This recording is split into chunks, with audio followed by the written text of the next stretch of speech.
Hello and welcome to Money Life. This is Sujeta Dilal. Today I'm going to talk about SEBI's plans to introduce competition among stock exchanges. In fact, this was announced in January this year when we were finalizing the proofs of our book Absolute Power. Our book, written by me and Devashish Basu, documents a path-breaking rise of the National Stock Exchange and the transformation that it brought to the Indian capital market. Parallel to NSE's meteoric rise, India's 23 stock exchanges, yes, India had 18 regional exchanges, 2 lame duck national exchanges, as well as the 3 that continue to exist just now. We had 23 exchanges. Slowly, all of them closed down while NSE was rising, and NSE rose really fast and became a monopoly, literally a monopoly exchange, because there's very little business with the Bombay Stock Exchange, which is Asia's oldest exchange and over 130 years old, as well as MCX-SX, which is now called the Metropolitan Stock Exchange, which is a new exchange. The story of NSE's rise is amazing, and we've documented step by step how everything that it did transformed the Indian capital market, put us on par with the best in the world, and made NSE also today the third largest exchange in the world. But there was a parallel story. Once it achieved the peak of its performance, hubris set in. Hubris, arrogance, and also what happens most of the time, regulatory capture. That is a cozy relationship with the Securities and Exchange Board of India as well as the Finance Ministry. In fact, our book documents how often it just went ahead and did things speaking directly to the Finance Ministry and even bypassing SEBI.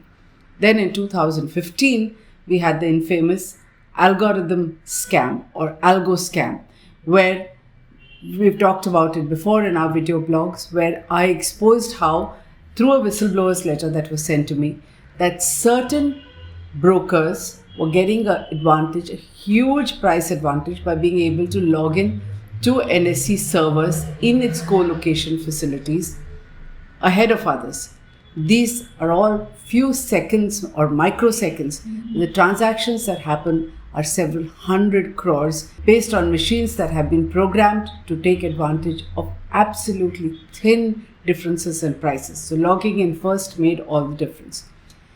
6 years later, SEBI's investigation continues. A few orders have been issued, but investigations continue. SEBI has not even quantified the exact profits, illegal profits earned by certain brokers, though data is available. This has been given to a management institute in Hyderabad to quantify, and it hasn't happened. Yet, middle of all this, while everyone's in a lockdown due to a pandemic, SEBI worked on a document, an internal paper, which talked about how things need to change and it needs to have introduced competition because monopolies are bad.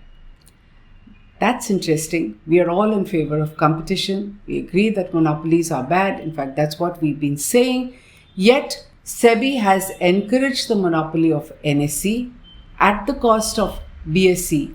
In fact, we've documented in the book how in August 2005, the Bombay Stock Exchange was all set to seal a comprehensive arrangement with NASDAQ with a huge equity stake, technology. And on the morning that they were supposed to sign the deal, where NASDAQ would buy a 25% stake, the Finance Ministry suddenly issues press note number 4, which says that foreign holding in exchanges cannot be more than 5%.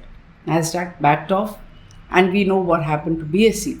BSE had been a serious competitor at that time. Things would have been different. MCX-SX was another serious competitor who could have threatened NSE's monopoly. But so great was NSE's capture of SEBI at that time that when these two exchanges wanted to list, there was a lot of investor interest. They would have had the funding, moved to another trajectory. That is the time, instead of allowing listing, SEBI came up with the Bimal Jalan Committee of 2010. The committee came up with what we wrote even then was an absurd set of recommendations, out of which SEBI cherry-picked those which suited the NSE's plans. The committee, interestingly, was against listing of exchanges. That was the issue that was to be decided. It also wanted exchanges to work like utility companies with limited and fixed profitability. In fact, it suggested that their profit should be linked to yields on 10-year government bonds after some adjustment for risks. Now, this part would not have suited NSE. Not wanting to list is what NSE has always wanted. It also wanted to stop others from listing because listing at one level allows fundraising. Now, NSE would not have wanted to bet on profits because even today it enjoys stupendous profit margins of 73%. So that part was immediately junked by SEBI. Anyway, things changed. The exchanges got listed, but because of all the delays, they were never really be able to compete with NSE.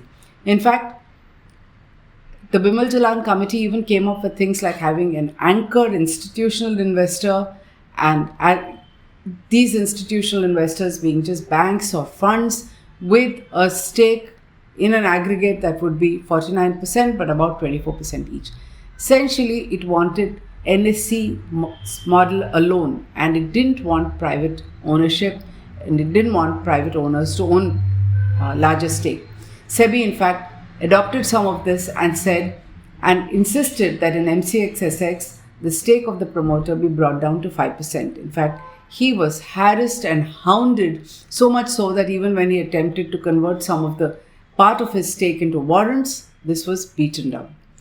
Very interestingly, in 2003, the whole issue of demutualization, possible listing of exchanges, was decided by a SEBI committee headed by Justice M.H. Kania, former Supreme Court judge, and this was very comprehensive, led to legal changes, and things were cleared. So listing was discussed by Kania committee, but Bimal Jalan wanted to reverse it in the Bimal Jalan committee. Flop has been going on. It delayed things for BSE and MCX and ensured that serious competition to NSE was never possible.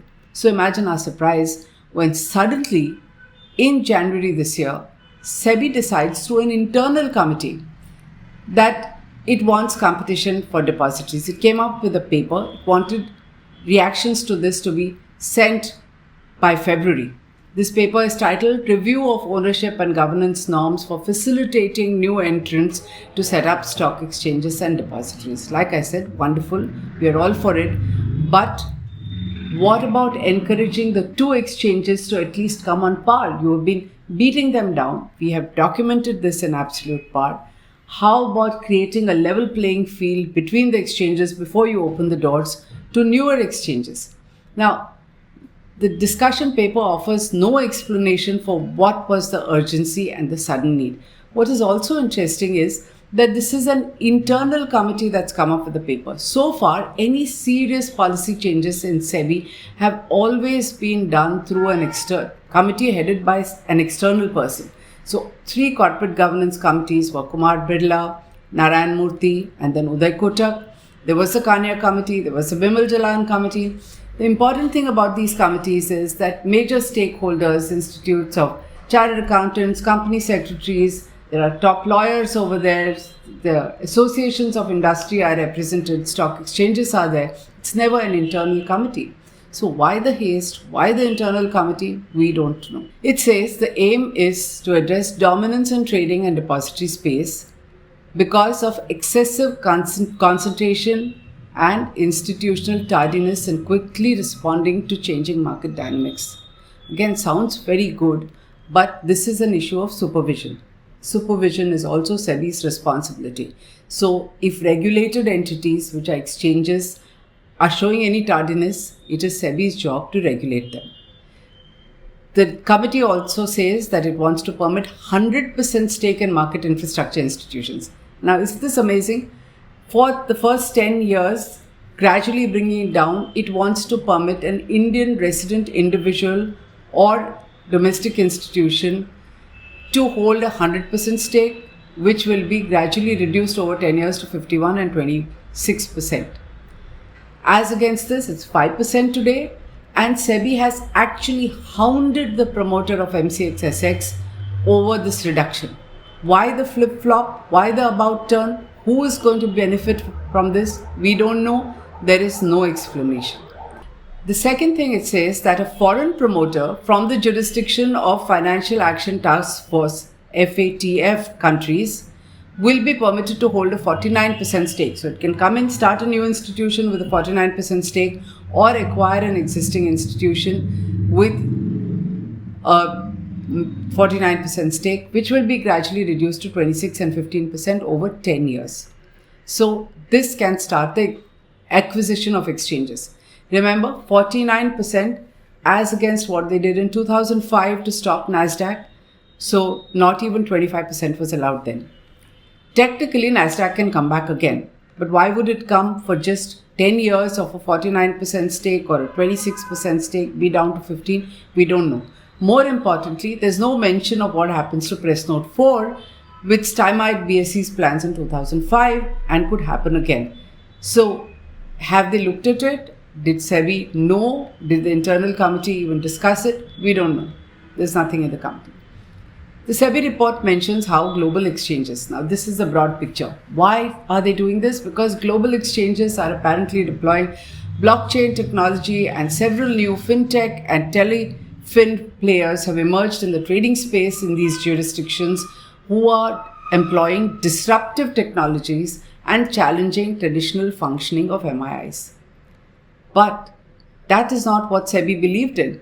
These technologies are not new. They've been there. So when it was promoting and helping NSE at the cost of a disruptor, which was MCSX, and the oldest exchange which wanted to catch up by tying up with NASDAQ, it did not allow it. Why now? We don't know. This whole argument about fintech needing 100% equity or needing a different kind of regulatory structure is also a lot of hokum, because remember, in the broking space, you already have a disruptor.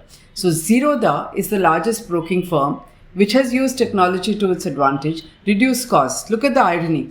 The brokerage firm, as a disruptor using technology, is offering wafer-thin brokerages to investors and actually has probably played a big role in bringing investors into the market, while the monopoly NSE enjoys 73% operating margins. SEBI is not looking at it. SEBI is not looking at disrupting that, or its only idea of disruption is to change the rules in which exchanges operate.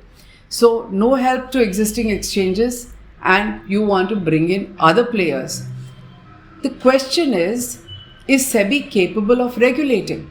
Our whole point about the book and what happened with NSE was that SEBI simply does not have the training and the manpower or other persons who are equipped to be able to supervise effectively highly technology oriented exchanges where everything is like a black box. The reason why it took the whistleblower's letter and asked NSE to reply and it filed it away until we wrote about it in Money Life was exactly this. It did not know, and until its technical advisory committee got into the picture, everything would have remained hidden. Remember, there were 5 or 6 different outside experts who were brought in, not SEBI people. The only group that actually understood and could supervise was SEBI's technical advisory committee, headed by Dr. Ashok Jhunjhunwala. So I've reportedly pointed out that in the last few years, there have been supervision problems. So 20 defaults in the National Stock Exchange, mostly in this period when we've been under a lockdown, the last 20 odd months. In 92, 20 odd defaults in the Bombay Stock Exchange led to a regulatory transformation in the capital market. Today, NSE has not faced even a question. If there is a question being asked by SEBI, it is so quietly done that none of us know about it in the public domain. There was a huge technology glitch. Now imagine SEBI wants technology to come in. Its existing exchange had a big technology glitch. Till today, we don't know what happened. That investigation continues very slowly. And it's only last week that SEBI has issued new rules which say that senior officers will be held responsible in case there is a technical glitch.